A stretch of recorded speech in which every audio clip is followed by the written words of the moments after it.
Hello everyone, my name is James Patrick Masangkay, a 4th year criminology student from Our Lady of Fatima University.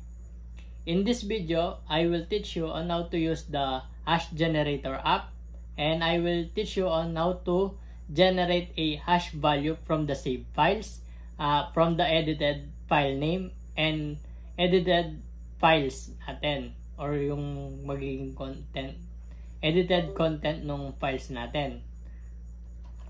First step is open the hash generator, then tsaka yung file. Ito yung save files natin, tong get my hash value. Then open natin yung hash generator, tapos click natin yung files natin, then open, then generate.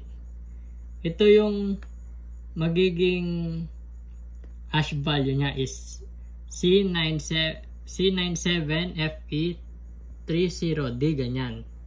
Then next step naman natin is sa edited file name. I-edit natin yung file name nung files natin. Lagay natin ng edited. Then open tayo ulit ng isa pang hash generator. Tapos click natin yung files natin na edited yung file name. Tapos generate. Dito makikita na yung edited file name niya at yung original na files is same pa rin yung magiging hash value niya. Then next naman is i-edit natin yung magiging content nito.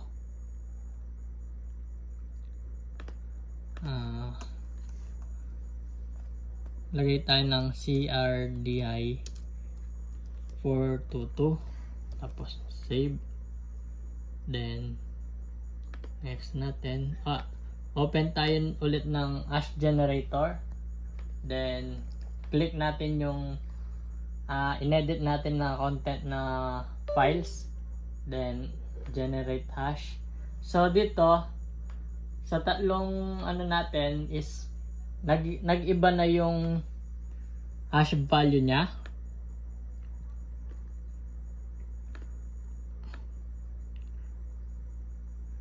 So dito ito yung original files natin. At ito naman yung edited yung file name niya. Pero pareho pa rin yung hash value na nakuha natin.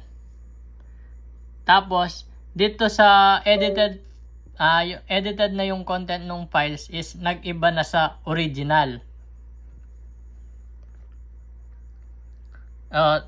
So ito yung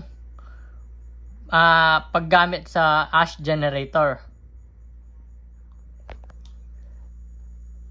So dito, napakita ko na or na-demo ko na kung paano gamitin yung hash generator at paano mag-generate ng hash value sa files, save files natin. Yun lang. Thank you.